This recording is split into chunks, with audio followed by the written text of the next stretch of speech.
All right, guys, we are going to real quick show you a quick how-to video on how to use the Ascend, and we're actually going to use it using WellCares. I can do an Aetna one as well, but there really isn't too many changes on that. Let me log in real quick. And the reason why I have Kevin here is because I don't even know. I don't even know. Hold on. That's good enough, Johnny. All right, so Kevin, what are we supposed to do here? Well, you click on the Aetna button or the Ascend. The Ascend. Yeah, right. And then It'll pop up, and what you can do is you can click on lead. Teven Cran over here. So I already created one earlier, but I'm gonna create another one. So let's say you have a new person, you're trying to create a lead. First thing, or you're trying to write an application and you want to do a SOA, the very first thing you need to do is create the lead. So you go over here, click add a lead. Hopefully there's no blocks on this one. And we'll go Crevin Tam. Ooh. Okay, date of birth. We'll just put this as the date of birth. Q is not a number. Hold on. 1951. Q identifies as a number. What is your phone number, Kevin? 281-356. What? Oh, the real one. Okay, 935-90. Do you get text messages to the other one? No. Well, I do, but no, don't worry about it. Okay, 935-9024. 9024. Okay. So email is KFran. Did you get an email as well, Kevin? Yeah, I did. So we're going to do that. And then we're going to go permission to contact was going to be through phone and email. So you're basically saying, hey, I have permission to contact this person through whatever permission that you had. You want to mark what type of lead source this is, what the lead status is. We're just going to say new. And then we're going to put the address, which is going to be, why don't, it's kind of dumb that I changed this. Address is this, street, and then city is Houston, county is going to be Harris, and then we'll go, I don't like the toggling with the Ascend. There's one thing I will say, it's kind of dumb. We're going to go in here, zip code 036, claim number, we'll put A12W34RTY56T, okay? Date 08, 01, 2017, we'll put 08. Remember, put everything accurately on here when it comes to your Medicare claim number. Okay, then, for some reason my screen doesn't show, but you click on that button, you've created the lead. So now you've populated that lead, okay? We're gonna go in here to Crevin Tam, and we're gonna click on Crevin Tam after we've created it. And if you scroll down, it says create scope of appointment, okay? So guys, if the person that you're dealing with has email access or they have a phone, that's all they need, a cell phone, you can do the electronic form. Okay, here we're gonna do, here's confusing, which I was doing it wrong, but finally I figured it out, was that you gotta scroll over the back portion of it, okay? And you go, WellCare scope of appointment form, okay? So here, what are you supposed to fill out, Kevin? Your information, all your information here, what you're going to talk about. So if you're going to talk about either both the PDPs or the Medicare Advantage plans, you click on the Medicare Advantage plans. All right. You have them sign their name, first and last. It's Crevin Blam. Yeah. Dang it. Crevin Tam. Crevin Tam. All right. And then we put signature date. We would put today. Today. 2020. Authorized representative is if they have durable medical power of attorney. If they do not, you're fine. We're gonna hold on. We'll do this. We're going to see, make sure that your information is right, accurate as far as you as the agent, which is here, and then make sure the beneficiary information is accurate as well, which is here. And then when it comes to the method of contact, choose the method of contact: sales, event, inbound call, walk-in, permission to call, other. You know, here we'll, for the sake of just making it quick, we'll put walk-in here. Here we talked about the WellCare plan, okay?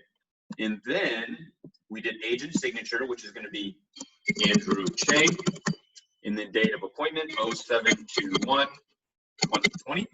Now beneficiary Medicare number here. By signing this form, you're supposed to put the beneficiary Medicare number to be completed by agent only after receipt of enrollment application. I think it's kind of strange here. I mean, if you want, after you've done the application, if you want to go put the beneficiary's Medicare beneficiary number in here, definitely follow the directions and do that. And you scroll here all the way down to the bottom. If you notice, it says send email on submit, send text on submit. So here, Kevin, turn your phone on as far as the sound.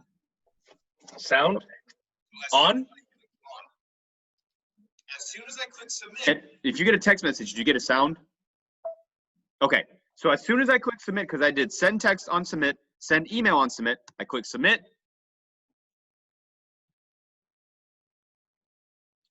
Did you get a text message, Kevin? Bring, bring. Yep. Okay, so Kevin, you cannot when you're recruiting. Okay, so he got a text message. Kevin, go ahead and show it. If you click on it,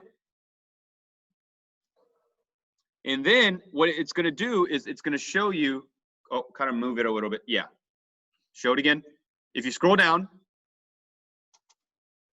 here, scroll. Yeah, better. Scroll all the way down.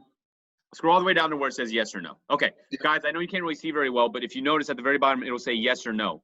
That's basically saying, yes, do you want to take the scope of appointment? Click yes. Scope of appointment improved. Your scope is done. Okay, so now if I go back in here to check, I go back into my leads. I see there's Crevin Tam. I click on Crevin Tam. Scope has been accepted. Y'all see that? So Yeah. Your scope is done, guys. That's how convenient the scope is. Ascend will keep the scope for 10 years for you, so you're good to go. If you're worried that they're not going to, go ahead and print it out, and then you can get a copy of that. If I click on that, now I can go and do start meeting, okay? So if I click start meeting, I agree to everything. If you see here, it's got Crevin Tam, your current zip code. If it's wrong, you want to make sure you can change it. Let's say actually he's 77083, but for the sake of saying that I did it correct, we're going to say 77036. We go to continue, and here is where it's going to shoot you to all the information as far as how you want to fill it out. If you want to fill out information, you can. Do you want to check specific pharmacy? You can. For sake of just showing you guys how to do an application, I'm going to say no. Guys, at the same time, you guys should have already kind of shown them, you know, what your copays are, who the doctors are that you're currently seeing before you're kind of showing them the plan, but after you've gotten the scope, right? So you say no to this. If you want to check the extra help, you can actually check the extra help here. We're going to say no. And then we're going to check which plans that we want to do. Let's say that we're going to choose that new, nice looking, well, actually we can't do the value just yet because the other value just yet because it's not out. But let's say you're doing an enrollment for the Dividend Prime. We're going to click apply now. Okay. Now, so apply now. Here, what you're going to see is that it's got all the information that you filled out. Make sure it's accurate. Go next. Then you're going to put in the address, which because you already made the lead, it's got all the address information. Go next. Emergency contact, if you want to put it in, go next. Choose a primary care physician. We'll just go 620264, just as an idea, just for the sake of showing you guys as far as we can get, because they're going to ask for Medicare number, which I'm not going to be able to do. Let's go next. This number, now see, here's what happens. If I go next, oh, I guess you don't need to verify.